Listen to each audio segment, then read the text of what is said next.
are out.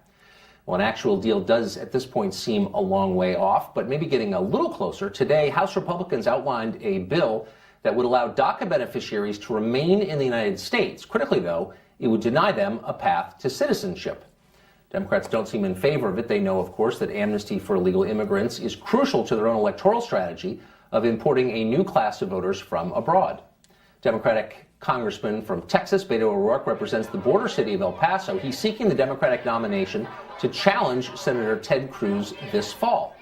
O'Rourke has sponsored legislation that would provide illegal immigrants with taxpayer-funded health care and free legal assistance to fight deportation. Congressman O'Rourke joins us tonight. Congressman, thanks a lot for coming on. Thanks for having me. So if you're watching at home, or if you're a voter watching this debate, here you have the Republicans conceding that DACA recipients can stay in the country. They're not going to be deported.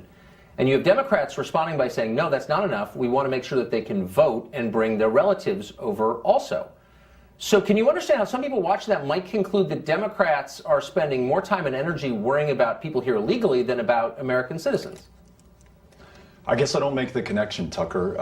I think that most Americans, most Texans, certainly those that I've listened to across the state, want to make sure that Dreamers can continue to remain and thrive in their communities. You have people like Saba Nafries, who I just met, who's a PhD student in mathematical biology in Texas Tech. She's a Dreamer. You have people like Alonzo Guillen, who died trying to rescue his fellow Texans during the flooding after Harvey. He was a Dreamer from Lufkin, Texas. I was in Booker, right, as Republican as it gets in Texas, and the people in Booker were concerned about Dreamers because they had just deported one of the honor roll students at Booker High School. I'm sorry. Hold on. Just stop your speech really quick. There are a lot of good Dreamers for sure. There are also a lot of bad ones. More Dreamers have been busted for gang membership than have joined the military. I'm not, that's not an indictment of all people here under DACA. It's just, let's just get real. These are normal people, some good, some bad. They're not all valedictorians. But the question is, there are a lot of good American citizens as well. And can you see why, when the Democrats say we're not going to fund the government unless you allow these people to vote and bring their relatives with them, that maybe it suggests a priority that's out of sync with those of most people here? That's my only question. Yeah, I guess I don't see that. I'll tell you, from my perspective in El Paso, Texas, the city that I represent, where I'm raising my 3 kids who are 11, 9, and 7, I want to make sure that our community continues to thrive. And one of the reasons that we are one of the safest cities in America every single year for the last 20 years is we're a city of immigrants, including Dreamers, who contribute to our success and our safety. And that benefit is spread out over everybody in my community throughout the state of Texas and to this country. So it's very good for America, not just for Dreamers, not just for their families. So I think most Americans see this as a net benefit. Right. I just checked the school numbers in El Paso, the city that you're bragging about. And El Paso is a great city. But 39%, only 39% of graduating seniors from your schools are ready for college in math or English. It seems like maybe that's a bigger crisis than whether or not people here illegally can bring their relatives from abroad. Wouldn't you think? I mean, again, priorities. Yeah, I don't think working on these things is mutually exclusive. You'll find no one who's worked harder or done more, for example, for veterans in this country when it comes to mental health care access. That's a very sacred priority of mine. I've been able to make progress with Republican members on this issue. At the same time, I can advocate for the success of my community and our country at large by ensuring that those Dreamers stay here. By anyone's measure, there's extraordinary positive economic benefit to those Dreamers staying here. The jobs that are created, the dollars that are spent in this community. I'm sorry, you don't have the numbers on that. You can't prove that. I absolutely do. You spent a lot of time on this question. You don't, actually, because this has been looked at a lot. And there's no evidence that bringing people who have lower than average educational attainment as they do into this country in a high-tech economy makes the rest of us richer. There's just not evidence for that. Yeah, well, economists have looked at this, and it's measured not in the millions, but in the tens of billions of dollars to the positive that Dreamers bring to our economy. So let me ask you this. Good for all of us. I mean, a lot of these are minors. These are extrapolations and theoretical. I hope you'll concede that at least. But let me ask you this. Why is it good for Americans? Why should Americans pay for legal representation for people here illegally? You sneak in, taxpayers pay for your lawyer, you sponsored legislation that would allow that. How does that benefit Americans exactly? I think it's keeping true to who we are. When you have asylum seekers from the most violent, brutal countries in the world, like El Salvador, who are young kids or young families, I want to make sure that they have every opportunity to apply for asylum in this country, knowing the laws, having an advocate, and aren't returned to a country where they face, in some cases, certain death. But these are people, just to be clear, that came here illegally. They didn't come as refugees through one of our many programs to bring refugees here. Very often they came as asylum seekers who presented themselves to Border Patrol agents at the border, to customs officers at the ports of entry.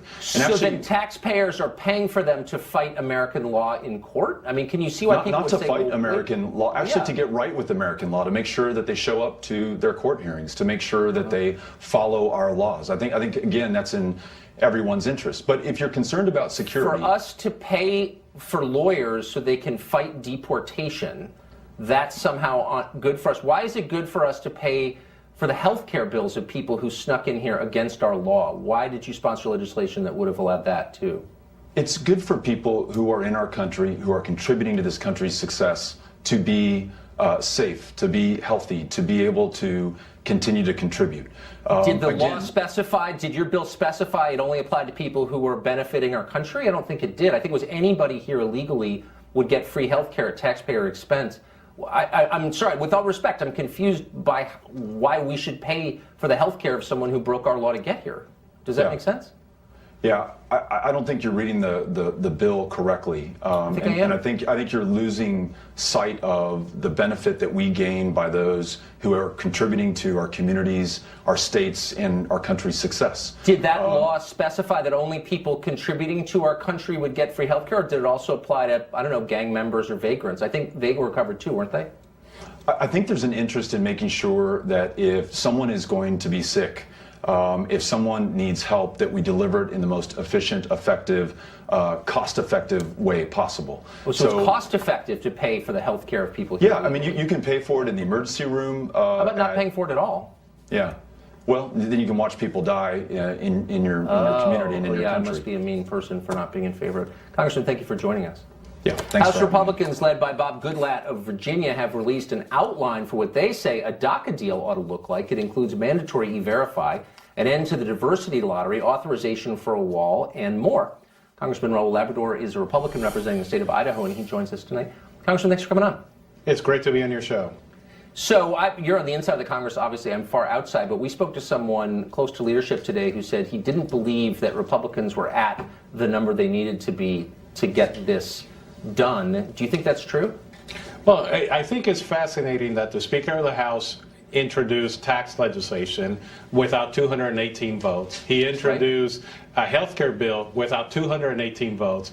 But all of a sudden, he's requiring Republicans, conservative Republicans in the House, to have 218 votes before they introduce DACA and border security legislation. Do you think that's fair?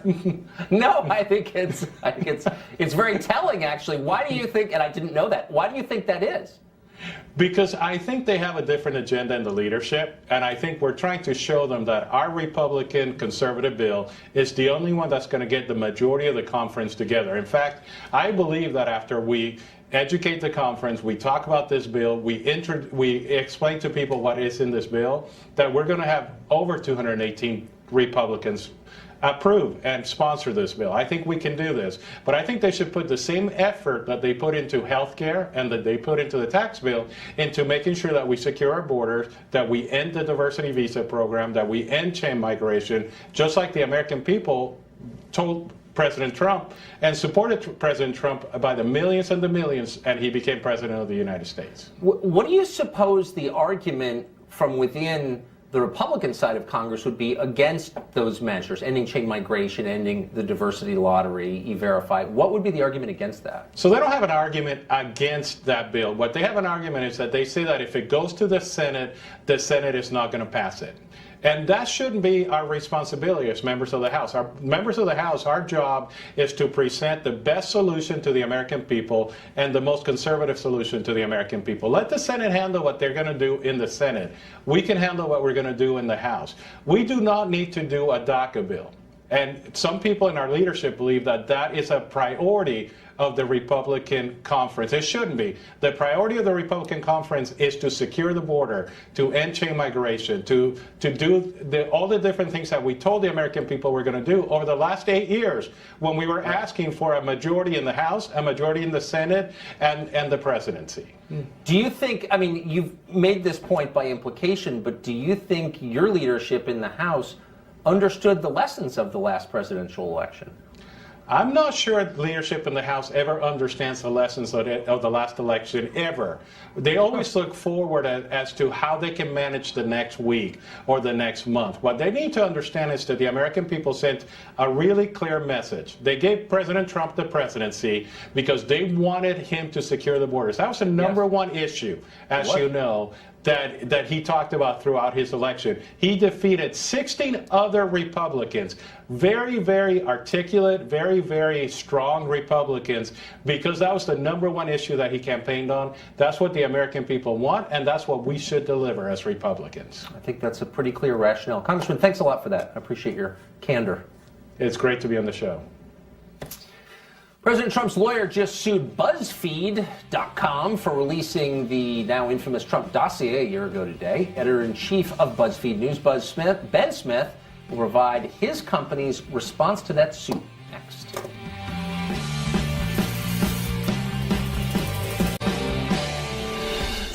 Well, exactly 1 year ago tonight, BuzzFeed released the Trump dossier to the public, even though they couldn't verify any of its content, some of which were scandalous and salacious. We blasted for them at the time. Now they're getting sued. President Trump's attorney, Michael Cohen, has sued both BuzzFeed and dossier creator Fusion GPS, the Oppo firm, saying the document defames the president by baselessly linking him to Russia conspiracy theories. BuzzFeed editor-in-chief Ben Smith came on the show to defend the dossier's release a year ago and is game enough to join us once again. Ben, thanks for coming on. Thank you for having me on, Tucker. So you've been sued by the president's lawyer. What's your response?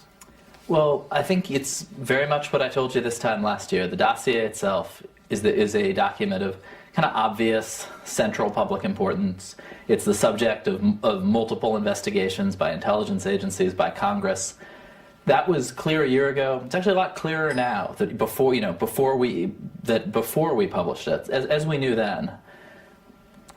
Important elected officials, intelligence agencies were investigating this document. When we talked last time, that was a subject of some dispute, and a lot of people, I'm not sure if you said this, but a lot of people on the right said, this is an irrelevant nonsense document. Now, what I see on Fox News in particular is that this document was central, arguably too central, to the FBI investigation. I think that's clearly established now. Yeah, I think you're right. I mean, you're absolutely right. It was central. It looks that. I mean, to the extent we know, and there's a lot we don't know about its role in this investigation, but it sure seems like that's right. But then you've been doing this for a long time, and you know that all kinds of, in effect, dossiers come across the desks of investigators and intel agencies, law enforcement agencies, and politicians, and people who cover them. And they're not made public because their contents are unverified, sometimes unverifiable, and they're defamatory.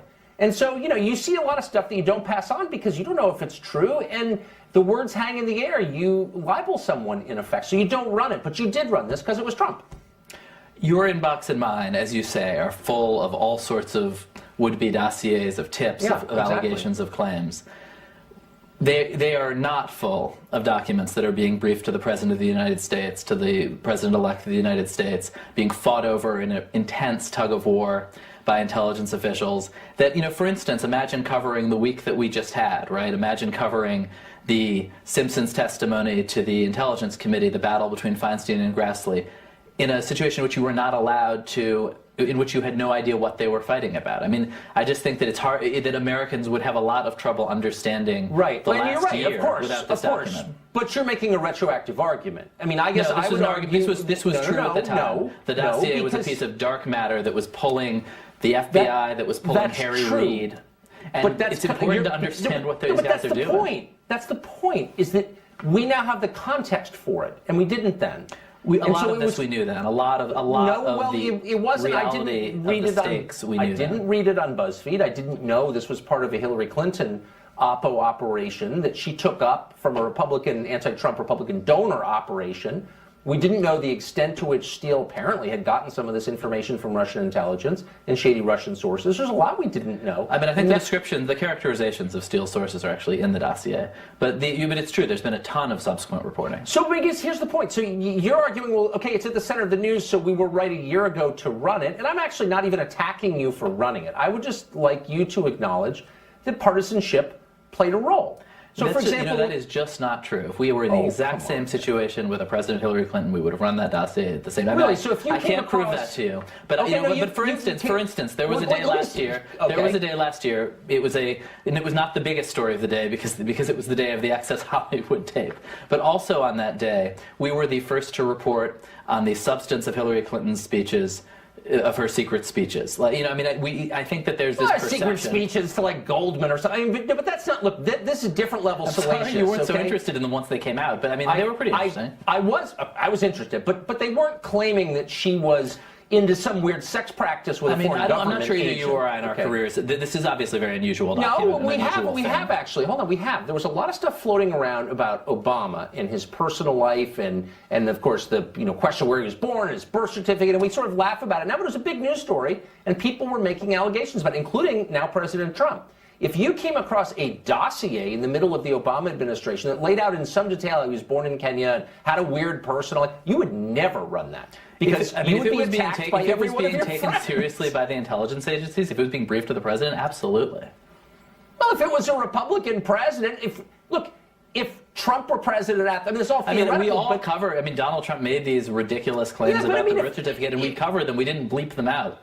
Okay, but if there was a detailed dossier on the subject that had been assembled by the political enemies of Barack unfortunately, Obama, the dossier was he was smart enough to put all that stuff in a dossier that he published and sold in his memoir, as his memoir in Obama's case. But that's a different story. But look, the truth is, this stuff was unverified a year ago. It remains unverified. I hope you'll at least some elements of it actually have been corroborated since then. Okay, but the big stuff has not been. There's still no evidence. I think the payments to Manafort, which are in the Manafort indictment, are pretty big stuff.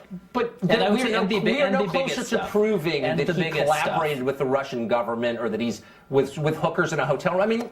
That was a character assassination, and it's still unproven. Honestly. That is unproven. The broad outline of a Russian campaign to penetrate and influence the American election, I think, it has been established. Yeah, well, that's been going on for 100 years. Ben, thank you. Thanks for having me, Tucker. President Trump tore into Senator Dianne Feinstein for releasing the closed-door testimony of Fusion GPS founder Glenn Simpson yesterday. The president tweeted this: the fact that sneaky Dianne Feinstein, who has on numerous occasions stated that collusion between Trump and Russia has not been found, would release testimony in such an underhanded and possibly illegal way without authorization is a disgrace, must have tough primary. Kim Strassel is a Wall Street Journal editorial board member, and she joins us tonight. Kim, thanks for coming on. Happy to be here, Tucker. So I must say, as I said last time, I'm grateful to Senator Feinstein for releasing this. I think the public has a right to know. I'm glad I read it because I think there was interesting stuff in there. Did you think that, and did you learn anything from the release of this transcript that you didn't know? Well, first of all, I think transparency is an excellent idea, and I would love nothing more than for congressional Republicans to follow Senator Feinstein's lead and in an organized fashion and a considered fashion release everything related to the dossier so that Americans can finally make their own judgments. I have an issue with the way that Senator Feinstein did do this because the reason that the Senate has rules, the Congress in general has rules about this, is because when you unilaterally release testimony, it's unfair to other witnesses. You basically have one person getting to make their case in public, and all the other people who might have differing views, they don't get their say. That's a fair point. That's a problem. Also, it discourages other witnesses to come forward, like Jared Kushner. If the Democrats truly are interested in getting to the bottom of this question, he's an important witness. Now, why would he ever come forward in light of this voluntarily? And by the way, why would Senator Grassley ever agree to a subpoena for him, knowing that Senator Feinstein could turn around and unilaterally release his testimony as well, too? That's a fair point, though I don't think Jared Kushner would ever come voluntarily. He'd be foolish to do that because everything he said would be leaked. But in reading this, I was really struck by Simpson's claim that the Obama FBI, the FBI under the previous administration, told Steele, the investigator working for the Hillary campaign by proxy, dirt about the Trump campaign, that they may have been in collusion with the Russian government. I mean, is that allowed? That seems totally out of bounds for an FBI agent to do that. Well, it brings up a lot of questions, which was, did the FBI know that Steele was working for Simpson, who was working for the Clinton campaign? And if the FBI didn't know this, why hadn't it done its due diligence and asked what Steele's interest in this was? So then, if you find out that they are passing along information, and by the way, it would seem that it did. Simpson originally claimed that he had information that the FBI had an insider source within the Trump campaign. He later had to come out and clarify that wasn't true. He had essentially misled the committee, and that he was just referring to all this other news about an Australian diplomat and George Papadopoulos. Okay, how did he find that out? How did he know that all the way back last year? It seems the only way it could have got to him is that the FBI told Steele, Steele told Simpson, and by the way, did Simpson then tell the Clinton campaign? Was the Clinton campaign in possession of confidential FBI investigatory material about Mr. Trump during the election? I mean, I don't see how you couldn't reach that conclusion. He was being paid to gather information for the Clinton campaign. But I hope the Republicans take your wise advice and release everything they know so the rest of us can know. Kim, thanks a lot for that. Get it all out there. All of it. Get it all out there. Amen. Well, tech giants like Google and Facebook are omnipresent in our lives and increasingly omnipotent as well. We'll ask Senator Mike Lee if it's time for Congress to take a look at the harm they could be causing to this country. Stay tuned.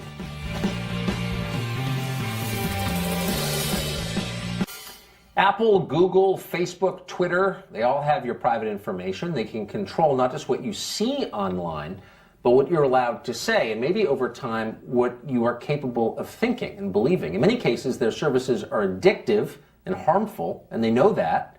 It's increasingly clear that tech giants are not just a threat to privacy, they are a threat to our basic American freedoms. Well, for most people, there's not much you can do about it except get increasingly paranoid. Congress, though, can do a lot. It's Congress, after all. Republican Senator Mike Lee of Utah is the chairman of the Senate Subcommittee on Antitrust, Competition Policy, and Consumer Rights. So if anybody could take action against the tech oligarchs, it is him. Senator Lee joins us tonight. Senator, thanks for coming on. Thank you very much.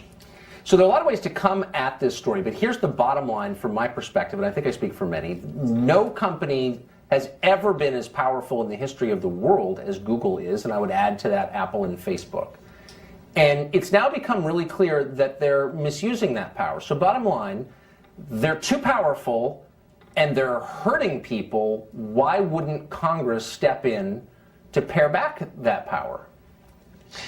What we have to look at from the standpoint of antitrust law often centers on the concentration of market power, not just from the standpoint of what is too much, but from the standpoint of what is inflicting consumer harm. And something you mentioned last night that I feel the need to respond to about Google suddenly being more of a threat to people's privacy than the government. I disagree with that. That is not to say that at some point a company like Google couldn't become too powerful and inflict consumer harm. But it in no way is as much of a threat as the government to your privacy.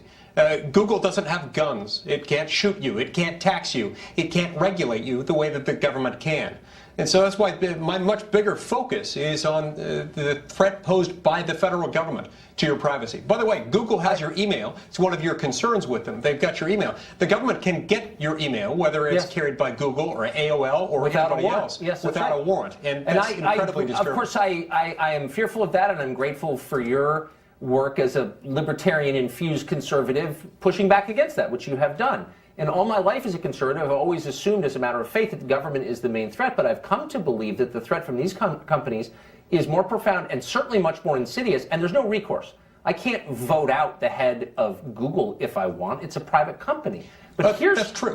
Here's the but you can use a most different search engine. You do have other options as a consumer. Well, actually, you can't as a citizen. You can't just leave you can leave the country. Most people consider that a very dire, drastic remedy. But as a consumer, you can choose to use a different search engine, use somebody else to handle your email. There are other market options available to you as a But see, consumer. here's the thing. Look, we have with the government, and I'm not defending the government and its frequent overreach, which terrifies me. Of course, I spend most shows talking about it. But we have FOIA. I can find out what's going on. In the case of Google, which is the portal through which people understand reality increasingly, you don't know things if they're not on Google. Google has jiggered its search results to eliminate concepts that it disagrees with, political concepts. This is not a fever dream of mine. This is a fact which is proven. If you don't believe it, play with Google for half an hour. They have changed the search results to disappear ideas they don't like. So why is that not terrifying to the prospect of running a democracy that requires an informed citizenry? I don't understand why that's not really scary. Okay, that's a fair question. Let's make one thing very clear, though. No one is compelling you to use Google. I understand do have the other libertarian options. argument. Now, it is disturbing. I don't like it when they do that. I've raised this with Google executives time and time again, and I've made inquiries as the chairman of the antitrust subcommittee in the Senate with regard to Google. But as of right now, Google, of course, is not a government entity. Google is not a public utility. They are a private, for-profit corporation, one that can make decisions as the corporation deems fit. But hold on, but Google controls the overwhelming majority of digital advertising along with Facebook, the overwhelming majority. So that means that every news organization that relies on digital advertising, which is all of them that aren't on television, that they're all dependent upon two companies that are wildly political and working against free speech. That's not a concern? That seems a concern to me. Yeah, and I'm not saying that that's not a concern. What I'm saying is that not every concern rises to the level of market concentration coupled with consumer harm. And I'm also saying that in this circumstance, we have options that consumers have access to. They can use other search engines. They can avoid Google if they want to, and that does make a difference here. All right. Senator, thank you for joining us. I used to be a libertarian until Google. Thank you for coming on. Thank you. 95-year-old comic book legend Stan Lee, the man who created Spider-Man, is the latest victim of Hollywood's sexual harassment backlash. Has Me Too become a war on people who don't deserve to be hurt by it, including Stan Lee? That discussion is next.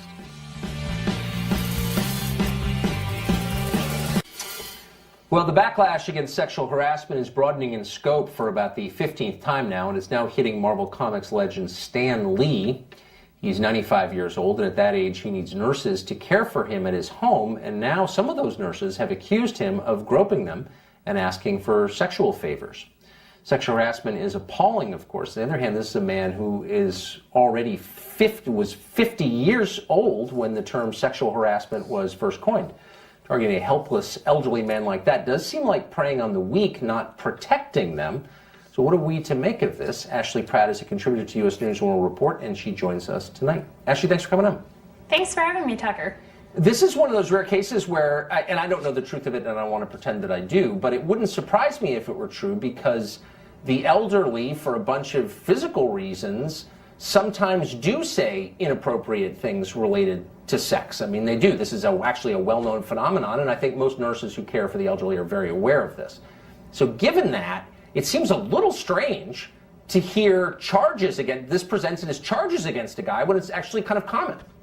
Well, at the same time, though, we have to, take this a little seriously and realize that when these allegations are coming out, there needs to be an investigative process to them. We can't just go out there defaming people. And I think that that's one of the biggest issues that I have currently with the Me Too movement. It's doing a lot of great things, but it's also allowing a platform for defamation to happen. And in this case, if these allegations are true, then it should be brought in a legal suit, and then these should be examined for what they are. And if he was groping people and he was exposing himself and doing all of these things that they're alleging, then of course that is despicable behavior. But if in fact, it's just jokes and whatnot, that we can determine what those issues are there. But I'm someone who I worked on a campaign with all men multiple times, and I know jokes versus inappropriate behavior. And right. I think we need to trust women in these instances and realize that we know what is right and we know what is wrong. But in these cases of defamation, that is an issue. What if there's a third explanation, which, and again, I don't know the truth, but having been around the elderly, and I think anyone who has knows exactly what I'm talking about. What if they're true, but a symptom of advanced age. This is not uncommon. So is there an age at which, maybe it's 95, where we say, you're not fully responsible for the way you're behaving. You don't represent all men. Maybe you're just 95 years old and you do things you wouldn't have done when you were 75 or 55, right? But we can't make excuses for behavior. If he's exposing himself and asking for sexual favors, and that right there is a problem. It's not just jokes. Like when they came out with the allegations against George H.W. Bush, that bothered me because those were jokes that were being made in front of his wife. Now, you can have an argument there whether or not he should be making them, but it's just jokes. In this situation, if he was actually exposing himself and groping women who were taking care of him, that is a problem that you can't blame on old age. If he's making jokes that they don't But you find can blame tasteful, it on. But that's the thing. That's what I'm saying. I don't think we can blame exposing oneself. That is a behavioral issue that we should not tolerate as women or as men, and that is my problem. I'm totally right there. opposed to it, except there are cases. Well, I'm sure I'll be killed for saying this because everyone's required to lie all the time. I've noticed in America right now. But again, that is sometimes a symptom of age, and I don't know what I think. I should probably stop talking, I guess. Ashley, thank you for joining us. Thank you, Tucker. Schools across America are trying to ban kids from having best friends because that's exclusive and therefore dangerous. But do we really need a ban on busybody social engineers tampering in the lives of your children? We'll discuss that next. Stay tuned.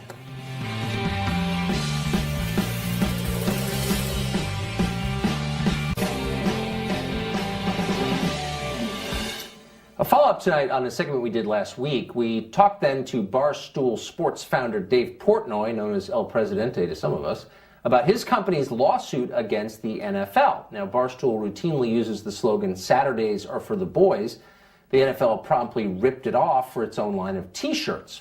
Now, the league was initially dismissive of the suit from Barstool, but since Portnoy came on our show, they seem to have changed course. Portnoy tweeted this evening, quote, "I am happy to report that NFL Commish has bended the knee to Barstool Sports and removed all infringing Sundays are for the boys T-shirts. We have conquered the NFL." Sadly, conquered maybe too strong a word. The NFL is still receiving billions in tax breaks to show spoiled billionaires hating their country, but a win is a win, and you take what you get. Congratulations to Barstool. Well, it's natural and healthy to have friends, or it was, just as it's natural and healthy to have a single favorite friend. That's what you thought. But something being natural and healthy doesn't mean that somebody won't find a way to ban it. In a recent article, psychologist Barbara Greenberg endorsed efforts by schools in this country and in Europe to abolish best friends. You can never make it up. She says the existence of best friends is exclusionary, which of course is true by definition, and causes emotional distress. Nell Daly is a psychotherapist, and she joins us tonight. Nell, thanks for coming on. Hi, thank you, Tucker. Thanks for having me. So this is what... I want to take this seriously because the things that you laugh at are the things that become federal law, before you know it. Right. But having a best friend is by definition exclusionary, right? You're choosing one among many, but that doesn't make it bad. I mean, marriage is also exclusionary unless it's plural marriage, and that's not bad either. So exclusionary isn't always bad. Why is having a best friend bad? Well, I think what's happening in the trend across America, both in public and private schools and in Europe and in Canada, is that many schools are starting to adopt or mandate that children have certain behaviors in schools, certain policies, behavioral policies, for lack of a better word. And it's meant to teach kids to be polite to one another. It's meant to teach manners. It's meant to encourage diversity and tolerance. And the people who are against this kind of best friend policy are people who believe that it's not teaching children how to deal with negative social anxiety. Right. The negative feelings that children would feel if they are excluded. I think the magic place here is actually someplace in the middle. Well, why wouldn't the magic place just stay out of it and kind of teach like English and history and math? I totally hear what you're saying. Many schools now have a no tolerance to bullying policy on their books. Right. I mean, both public and private schools. So it's a way to encourage children to be nice to each other. It's a way to encourage manners, for lack of a better word. I'm totally for that. But isn't, I wonder, and let me just say, I'm totally for that. I'm completely for tolerance and good manners. Yeah, I have no idea what diversity means, anybody's but for I'm sure I'm for compassion that and too. kindness. Sure, but it doesn't seem like it is a form of insidious social control to try and tell other people who to be friends with. I mean, who would want to tell someone who to be friends with in the first place? Do you think it's a little weird? Well, I think what's happening, I don't necessarily think they're telling kids which friends they can have and which they can't. They're encouraging kids to have larger friend groups. The problem with it is that the University of Virginia did a study where they found, and they published this in Child Development, which they found that kids who did have best friends grew up to have higher rates of more positive mental health as they became adults. And they also had less social anxiety. So that's the argument against this sort of behavioral policy that a lot of schools are mandating. We need to teach children to deal with negative feelings, right? If we numb the dark, we also numb the light. But we also need to teach children that everyone belongs. You don't want to make any child ever feel unworthy or give them a sense of unbelonging in any kind of community. So I think that there's both. I guess. I mean, I'm totally opposed to meanness and bullying, obviously. Yeah. And I mean that. Of course. But I also think these issues are enormously complex, and the kind of people who teach school probably not equipped to handle these issues better than, say, the parents of the child. And I guess as a parent, I resent the idea that someone I hired to teach my kids facts is intruding into really personal questions like who you're friends with or how many friends you have. Like, why don't they stay out of that stuff completely? Well, I wish that all kids didn't have any sort of behavioral issues in schools, but as someone who's worked in the school system, kids do. So oftentimes teachers are put in the position of having to help children learn how to modify and control their behavior. So they do have certain policies on the books. Like, you can't just have a bully running rampant in your elementary school. But I mean, having a best friend is not the same as, I mean, let's not conflate the terms. It's not the same. If you really want to spend all your time with one person, that's not the same as bullying other people. What would be the remedy? Telling a kid you have to have more friends, or how would you fix something like this? I think that they're trying to avoid children having cliques. So what they do is they try to get children to play with larger groups of kids and sort of run in larger packs with each other. The thing that's really interesting here is that we can have this in schools, and then at home we can definitely encourage kids, and we should encourage kids to have really close interpersonal relationships with each other. Not only is it good for their health, but as you said, I think it models a healthy family unit moving forward as well. Yeah. Last question, really quick. It used to be you kind of taught the kids in the classroom, and then you sort of let them go outside, and as long as there was no gunfire, you kind of didn't get involved. Why was that a bad idea, that model? I don't think it was a bad idea, but I think that times have changed. And the reality is that I live in a community that's not so far from Newtown. So unfortunately, bad things happen in the world when kids start to feel socially excluded. And so we have to worry about that as educators. Right, I mean, but those things didn't actually happen in school. When weird middle-aged adults didn't get involved in the personal lives of kids. We had less, events like that. I mean, I don't know if there's a connection or not. I'm just throwing that out there. Yeah, no, I understand your point completely. No, thank you, Tucker. It's a pleasure. Good to see you. The Trump administration recently announced that 200,000 Salvadorans need to return home, and the press is, of course, melting down. We'll explain what that story is really about in interesting detail, so stay tuned.